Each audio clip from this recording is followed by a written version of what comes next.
Forget Isak, Newcastle United squad is now stronger after transfer window. Eddie Howe's squad is now much stronger than it was at the end of last season. Right, let me nail my colors to the mast and hoist it high. Let me fly the flag of defiance. Newcastle United may have lost the most naturally gifted center forward in Europe on transfer deadline day, but they are overall better off than we had dared to expect. Let me state right now that the squad is stronger than last season, even after losing Isak's goals. And that is crucial as we enter Champions League territory. So goodbye Alexander Isak, football's incredible sulk, and hello Nick Woltemade and Yoane Wissa, United's new little and large act, which is a definite upgrade on the originals Alan Shoulder and Peter Withe. Remember, we also have our right-sided center back Malick Thiaw, right winger Anthony Elanga, midfielder Jacob Ramsey, and goalkeeper Aaron Ramsey. May I suggest that after initial panic at the slowness of progress, United got there in the end. It has turned out to be a nice day. Sometimes you have to take the long route to get to where you want to be. With our late flurry splashing the cash like a good un, my mind was taken back to the late 70s. Then United paired Shoulder 5'5" in, the pitman from Blyth Spartans, alongside Withe 6'2" in, who went on to score the winning goal in a European Cup final and be capped by England. Wissa at 5'9" in, and Woltemade at 6'6" in, are a physical replica, but little and large Mark 1 operated in the second division, whereas Mark 2 will be in the Champions League. Isak tried to do us down and cost us greatly at the start of a new Premier League season, tarnishing the glowing memories of Wembley glory, but to heck with him. Yes, I am sickened that Isak's bully boy tactics should win in the end, that he should get what he wants by taking a sledgehammer to decency, and the letter of the law blowing a huge hole in football's contract system. He is a spoilt child who unfortunately got the toy he wanted because he clenched his fists and jumped up and down in a tantrum. Still, if he doesn't want to be a magpie, we don't want him. Our two W's, Woltemade and Wissa, have proved they are desperate to play for us. So welcome, boys. The Geordies want to love you and they will. Just give them a reason. Do your best and we'll take care of the rest. What would have been, pound for pound, the most eyebrow-raising deal of deadline day was £30 for Will Osula, trebling the fee United originally paid. What a piece of business that would have been. Osula is as raw as an undercooked steak, bless him, which was confirmed as he held court during Isak downing tools, so to squeeze that money out of Eintracht Frankfurt would have been something else, and readjusted the financial seesaw after paying over the odds for Wissa, £55 million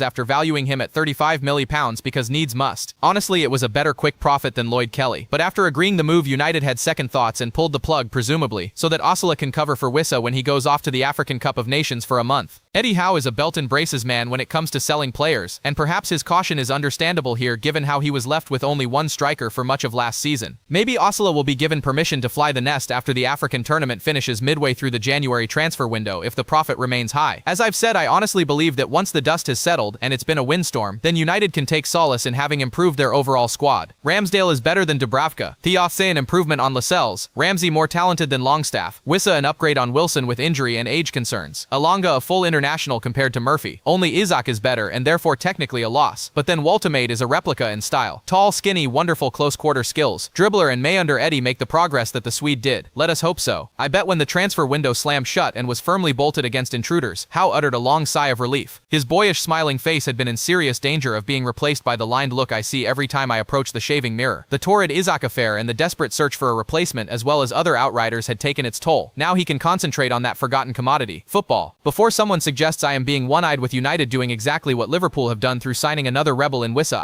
I must say straight away that I also take a negative view of his stance. However, it can be said in his defense that Wissa insists he had an agreement in writing that Brentford would let him go. That is different if it was so because it would mean a two-party agreement. Isak had no such concrete evidence of United reneging on any promise. With my fans hat on, I welcome Wissa as a very necessary attacking option when no one else coming in would have been unthinkable, and as a quality finisher. Boy, have we needed some help. Agents, of course, have turned out to be the curse of the modern game. Some of them are the true monsters behind player power. Footballers need and deserve professional help. But what we have cultivated is a middleman who ruthlessly chases the buck because the biggest reward for them is to get their player a transfer, not a new contract at home. Isak jumps immediately to mind. His advisors have a history of being disruptive, while former center forward Troy Deeney blatantly encouraged our deserter to kick up hell to ensure him getting a move just as he did on the advice of his agent. Deeney publicly told Isak that rather than go on strike, he should train with the group, doing all the physical work. But then when the ball comes out, ruin play by kicking it away, and if necessary, feign injury. He boasted that his agent told him to do that to force a move from Walsall to Watford, and of course he did. Now there's a crafty lad who obviously thinks he was clever. Well done, Troy. I saw you at Newcastle's last home match against Liverpool, and I bet Eddie would have loved to have popped in the press room to thank you for your help and support had he known. Jamie Carragher has compared Liverpool's transfer window to those of Manchester United when Sir Alex Ferguson seemed able to sign any top-performing Premier League player he fancied. Having won the league title last season with only the addition of Federico Chiesa, Arne Slot's side are sitting pretty at the top of the table after 3 games this term, with a wealth of new talent in their ranks. Jeremy Frimpong provides legs at right back, as does Kerkez on the left. Florian Wirtz brings flair to the Reds' workmanlike midfield, and Hugo Ekitike has settled into English football seamlessly. But after a few months in which the Reds spent more than 300 milters, the signing of Alexander Isak comes as the icing on the cake of a mouth-watering transfer window, which even the most optimistic of Liverpool supporters couldn't have envisaged. Indeed, so good has their business been this summer, that Liverpool legend Jamie Carragher has compared it to Real Madrid under Florentino Perez, Barcelona at their peak, and Sir Alex Ferguson's great Man United teams. The former central defender wrote in his column in The Telegraph, Klopp once said he didn't want Liverpool to be the best team in the world, but the hardest to beat. He depicted his side as Rocky Balboa trying to defeat Ivan Drago. Seeing the club spend over 400 milters in one transfer window represents a bold new world for those of us emotionally invested in the Merseyside club. On the back of signing Florian Wirtz and Hugo Ekitike, Liverpool are behaving more like Real Madrid under Florentino Perez, Barcelona at their peak, Manchester United when Sir Alex Ferguson seemed able to sign any top-performing Premier League player he fancied, or Chelsea and Manchester City in the first transfer windows after their respective Roman Abramovich and Abu Dhabi takeovers. The club are tremendously well run, and the net spend means they have acted within the rules. That's a tribute to years of planning, and those critical of the owners during previous, less proactive transfer windows must have performed an embarrassing U-turn in the last few months. That cannot change that Wirtz and Isak will be judged against their high price tags. Such deals bring tremendous anticipation levels, but added pressure to deliver. When you spend as much as Liverpool, you must win. The only signing the Reds couldn't get over the line this summer was that of Mark Gahey on deadline day. Liverpool Chiefs had agreed a £35 million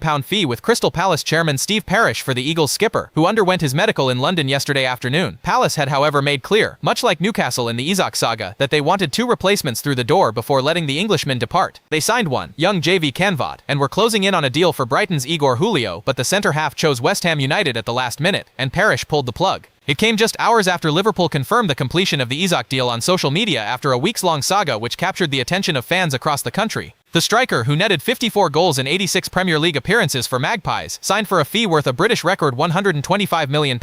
He put pen to paper on a 6-year deal, and trumps the previous British transfer record that Chelsea paid for Moises Caicedo 2 years ago, also eclipsing Liverpool's record signing of a £116 million for Florian Wirtz earlier this summer. The new number 9 said, "It's been a long journey to get here, but I'm super happy to be a part of this team, this club and everything it stands for. It's something I'm proud of and I'm really looking forward to it. I think I have a lot to give. I think I have a lot to improve. I'm a striker, but I always want to give as much as possible to the team, mainly goals but much more than that as well. I want to win everything." The Swedes' Liverpool debut may come at Burnley after the international break.